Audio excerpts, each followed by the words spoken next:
Fifth, political instability is arresting productivity of domestic market industries and factories. आप लोगों को पता है कि पाकिस्तान में अगर पॉलिटिकल इंस्टेबिलिटी होगी, जैसे पीटीआई आज़ादी मार्च की वजह से जो ट्विन सिटीज है इस्लामाबाद एंड रावलपिंडी, वो तकरीबन काफ़ी डेज के लिए ऑफ थे। उनके ऑफ होने की वजह से जो सिटीजन्स हैं, कॉमन सिटीजन्स हैं या जो कॉमन बिजनेसमैन हैं, उनको बड़े सारे इशूज़ उन्होंने फेस किए, जिसकी वजह से डोमेस्टिक मार्केट में जो इकोनॉमिक एक्टिविटी थी वो ऑलमोस्ट स्टैंड स्टिल रही, जिसकी वजह से हमारे जो प्रोडक्शन है, हमारे जो एक्सपोर्ट्स हैं वो डिस्टर्ब रहे, उनकी डिलीवरी डिस्टर्ब रही। सो ऐसे जो पॉलिटिकल इंस्टेबिलिटी या अनस्टेबल जो सिचुएशंस होते हैं, वो डोमेस्टिक मार्केट में जो एक इकोनॉमिक एक्टिविटी है न सिर्फ उसको अरेस्ट करती है, बल्कि जो सोसाइटी है उसको पोलराइज करती है, सोसाइटी में वायलेंस और इनटॉलरेंस को ब्रीड करती है।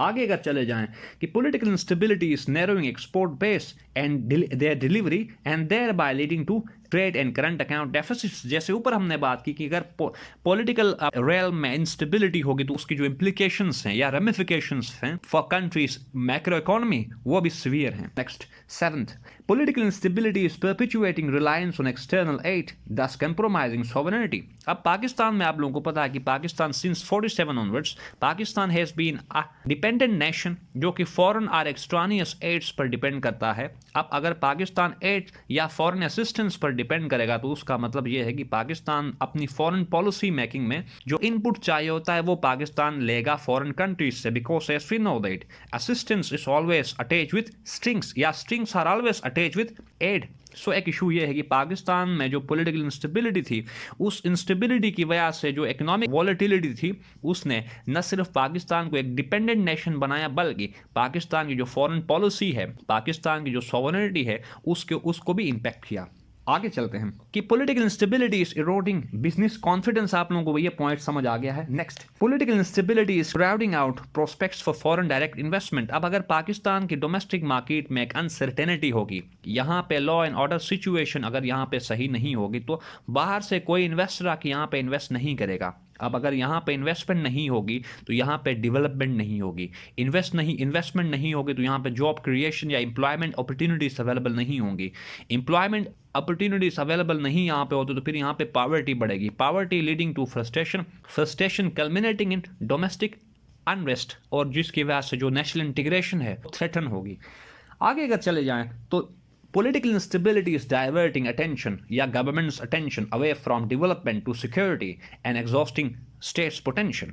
सेल्फ एक्सप्लेनेटरी है कि कैसे पॉलिटिकल इंस्टेबिलिटी की वजह से एक गवर्नमेंट का जो पोटेंशियल है टू प्रायोरिटाइज डेवलपमेंट और टू फर्दर एस्पिरेशंस या पॉपुलर एस्पिरेशंस, वो उसकी जो एबिलिटी है वो डाइवर्ट होगी due in part to political instability in that country या society. Next, political instability is limiting state machinery to serve personalities then pressing challenges. जैसे पाकिस्तान में आप लोगों को पहले मैंने बताया कि पाकिस्तान की जो सक्सेसिव गवर्नमेंट्स थी उन्होंने सिक्योरिटी, डोमेस्टिक स्टेबिलिटी और जो अपोजिशन है उसको स्टोन वॉल करने के लिए अपनी एनर्जीज को इन्वेस्ट किया instead of dealing such challenges as terrorism, climate change, deteriorating human development index and so on. Next, Political instability is rendering ammunition to non-democratic and centrifugal tendencies। अब पाकिस्तान में ये political instability ही पाकिस्तान की जो political checkered history है उसमें immature political leadership की ही वजह से जो non-democratic या जो military है जिसको हम कहते हैं, military ने intrude किया into Pakistan's political realm due in part to immature conducts and practices of Pakistan's political leadership। सो एक इशू ये है, अब अगर पाकिस्तान में एक डिक्टेटरशिप या पाकिस्तान में नॉन डेमोक्रेटिक रिजीम होगी तो इसका मतलब ये है कि जो वेस्टर्न नेशंस हैं या जो डेवलप नेशंस हैं वो पाकिस्तान के साथ उस मैनर में पाकिस्तान के साथ इंटरेक्शन नहीं करेंगे जैसे वो बाकी डेमोक्रेटिक नेशंस लाइक इंडिया के साथ करते हैं। अगर वो पाकिस्तान के साथ इंगेजमेंट नहीं करते तो इस केस में पाकिस्तान की जो एक्सपोर्ट्स हैं या पाकिस्तान को जो GSP+ जैसे स्टेटस पाकिस्तान को मिले हैं, पाकिस्तान उनसे डिप्राइव होगा। Next, political instability is turning non-issues into issues, thereby subsiding long-standing and deep-rooted bottlenecks। अब पाकिस्तान में political instability अगर आप लोग देखें तो इस अनस्टेबल सिचुएशन में पाकिस्तानी जो लीडरशिप है, पॉलिटिकल लीडरशिप, उनकी जो टॉप मोस्ट प्रायोरिटी है वो ये है कि कैसे अपने टेन्योर को कंप्लीट करें या कैसे फॉरेन से इलेक्शंस, जनरल इलेक्शंस को कमेंस किया जाए। अब ये वो इशूज़ है जो कि नॉन इशूज़ हैं या प्राइमरी इश्यूज नहीं हैं। प्राइमरी जो इश्यूज है वो ये है कि कैसे हमने जो एक ग्रोइंग अनएम्प्लॉयमेंट है उसको कैसे अरेस्ट करना है, हमारे पास जो यूथफुल डायनामिज्म है उसको कैसे चैनलाइज एंड मोबिलाइज करना है, ये सर्टन हमारे पास प्राइमरी इशूज है जो कि निगलेक्टेड है due in part to Pakistan political instability. Next, political instability is paving way for social, political and religious polarization and thereby threatening national integration। Pakistan में ये polarization ही है जिसकी वजह से यहाँ पे ethnic nationalism राइज कर रही है या एग्जिस्ट कर रही है rather than civic nationalism, जिसकी वजह से पाकिस्तान में जो nationhood है या Pakistan is yet to become a nation।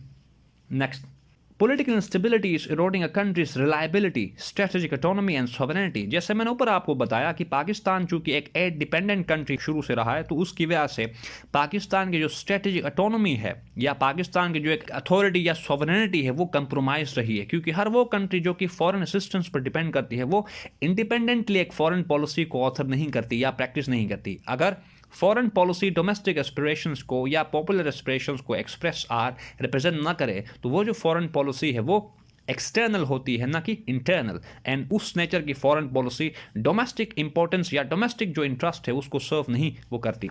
Second last, political instability is depriving foreign policy of both weight and worth. ऊपर वाला पॉइंट को इसके साथ लिंक करते हैं। जैसे रिचर्ड एन हास एक बुक में लिखते हैं, अपनी बुक जिसका टाइटल है foreign policy begins at home. किसी भी कंट्री की फॉरेन पॉलिसी तब तक क्रेडिबल, तब तक इफेक्टिव एंड वेल रिस्पॉन्सिव नहीं हो सकती जब तक वो country internally peaceful and stable नहीं होता। अगर एक कंट्री या एक पॉलिटी इंटरनली वीक हो, इंटरनली अनस्टेबल हो, तो उसका मतलब ये है कि उसकी जो फॉरेन पॉलिसी है उसको पॉपुलर सपोर्ट हासिल नहीं है। अब अगर किसी फॉरेन पॉलिसी को पॉपुलर सपोर्ट हासिल नहीं होगी तो that foreign policy is bound to witness failure. For instance अगर यूएस की बात कर लें तो इराक वॉर के दौरान या जब यूएस ने इराक वॉर को स्टार्ट किया था उस केस में यूएस जो सिटीजन्स थे उन्होंने अपोज किया था कि इलेजिटिमेट वॉर है। तो अब यूएस की जो उस दौर की जो बुश एडमिनिस्ट्रेशन थी उसको इस फॉरेन पॉलिसी के मिस एडवेंचर को डोमेस्टिक सपोर्ट हासिल न होने की वजह से इराक वॉर में यूनाइटेड स्टेट्स को शिकस्त हुई। Finally political instability is leading to international isolation. अब पाकिस्तान अगर इंडिया में कंपैरिजन करवाते हैं, इंडिया में काफ़ी टाइम से या शुरू से ही तकरीबन पॉलिटिकल इंस्टेबिलिटी है, तो आज इस दौर में यानी 21st सेंचुरी में इंडिया के कितने अलाइज हैं, पाकिस्तान के कितने अलाइज हैं। इस बात से हमें पता चलता है कि पॉलिटिकल जो इंस्टेबिलिटी है उसके सीवियर कॉसेस या सीवियर उसके इम्प्लीकेशंस होते हैं, या पॉलिटिकल जो इंस्टेबिलिटी है उसके इफेक्ट्स या उसके रेमिफिकेशंस इकोनॉमिक इंस्टीट्यूशन के ऊपर सीवियर होते हैं। So this is all for today, people. If you got any confusion related to this topic, please let me know about your issues through your comments. I will address them in my next lecture. Thank you very much.